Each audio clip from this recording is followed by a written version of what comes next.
Welcome everyone to WarThunder Histories episode 9. Today we're looking at a viewer-requested vehicle, the M18 gun motor carriage, also known as the Hellcat. As always, we'll look at its design and development, its service history, and then finally its in-game performance. I hope you guys enjoy. Upon joining the war in 1941, the US Army was quick to realise the importance of dedicated and mobile anti-tank units that could deal with German armoured breakthroughs behind their own lines. This was primarily after learning from German advances through France and Poland, where anti-tank units were found on the front lines.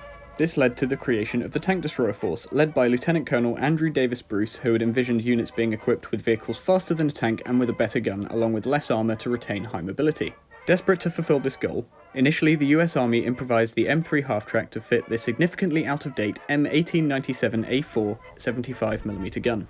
Although still capable of dealing with most armoured threats in 1941, it lacked any kind of armour whilst retaining all the disadvantages of a self-propelled gun. In December of 1941, the Ordnance Department issued the requirement for a totally new design of a fast tank destroyer.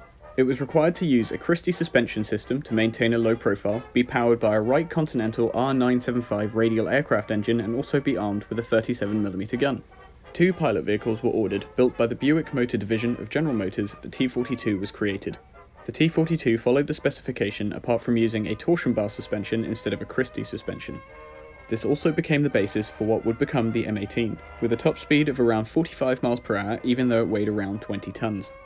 The T-42 had a much lower profile than the M10 gun motor carriage, which had entered service in 1942. The M10 showed little to no advantages over regular tanks like the Sherman. With less protection overall due to its open turret design that also housed the very similar 75mm gun on the same chassis as the Sherman, Lieutenant Colonel Andrew Davis Bruce disliked the M10 for these reasons.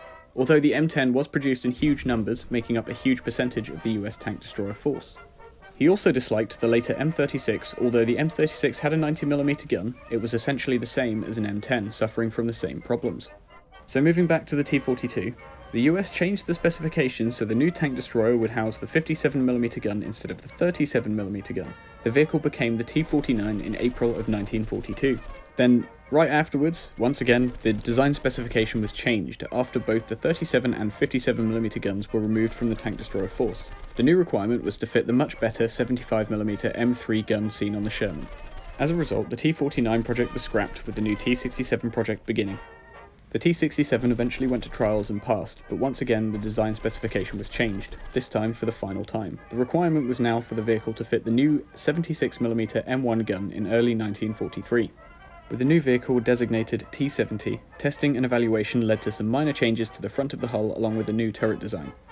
The M18 gun motor carriage was put in production in July of 1943, with the first unit to receive the M18 being the 704th Tank Destroyer Battalion, who were originally trained on the M3 gun motor carriage, the improvised half-track. Some of you may be wondering why the decision was made to design a totally new vehicle instead of using an existing chassis like most self-propelled guns of the time. This was primarily due to the current chassis available. The Sherman hull was reliable and readily available, but it was simply too heavy to achieve the desired mobility, whilst vehicles such as the M3 and M5 Stuarts were limited in the size of gun that they could house, due to their small size. So although the T-70 prototype first saw combat in Anzio in Italy, production M18s were primarily used in northwest Europe from the summer of 1944. Typically, every US infantry or armoured division would have a tank destroyer battalion attached on a long-term basis. Ironically, the M18, which was designed specifically for tank hunting, spent the majority of its time in fire support roles for infantry, providing direct fire with its 76mm gun and the 50 caliber machine gun mounted on the back of the turret. In June of 1944, there were around 136 M18s in Europe, and in March of 1945 there were around 540.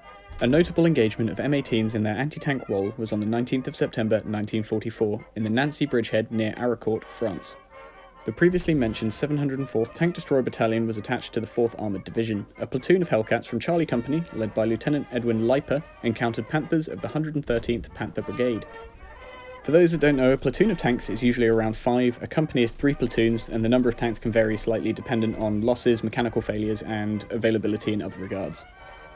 In a 5-minute period, the platoon was able to knock out 5 Panthers for the loss of only 1 Hellcat. Continuing to fire, a further 10 tanks were destroyed, with a further 2 Hellcats being lost.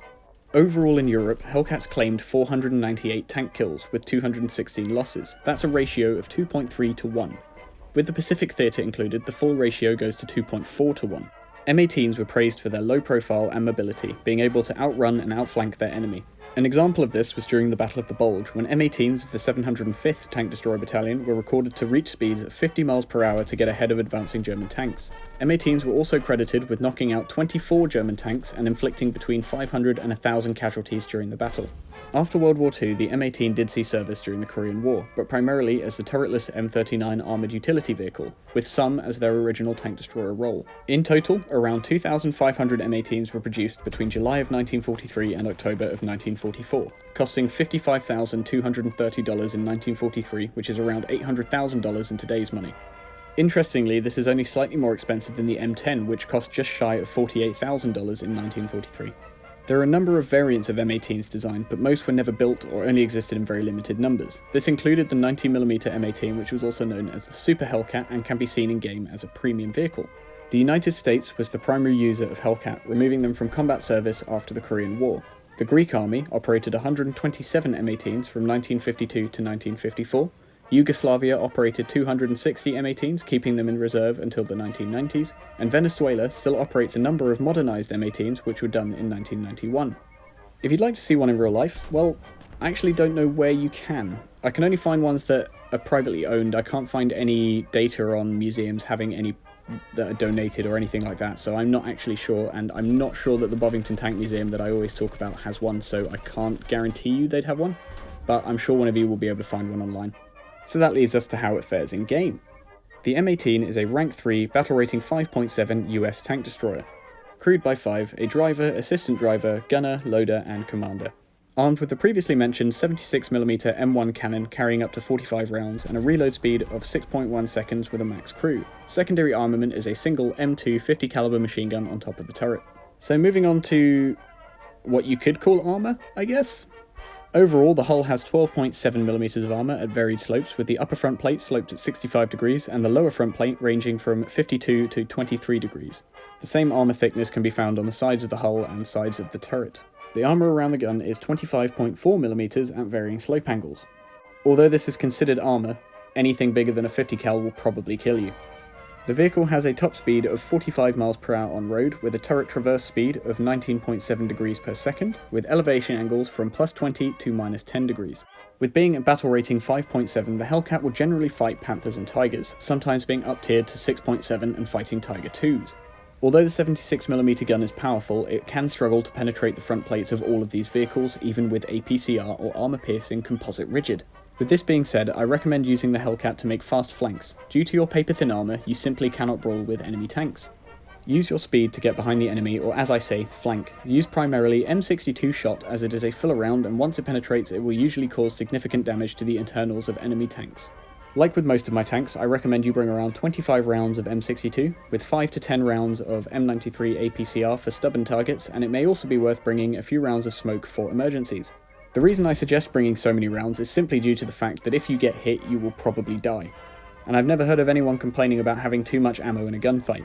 You should also be very aware of enemy aircraft, as essentially you have no defense against them, considering you're an open top. To combat this, I suggest hiding in hedgerows or under trees, also between buildings where it's harder for enemy aircraft to spot and hit you. The only other thing to consider is that you don't have a gun stabilizer, so you'll have to stop to accurately shoot. Pick your opportunities wisely. Personally, I love the M18. It's not the easiest vehicle to use, but once you learn where its disadvantages are and you play its advantages well, you can easily catch enemy tanks off guard. Use your environment to your advantage. Oh, and before I forget, the Italian R3 will shred you. Make sure you prioritize those targets.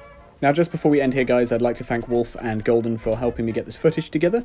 Thank you very much for watching, everyone. If you'd like to see a vehicle featured in the series, please leave it in the comment section below. If you've enjoyed today's video, please consider leaving me a like, and of course, if you're new here, consider subscribing. Thank you all again, and I will see you in the next one.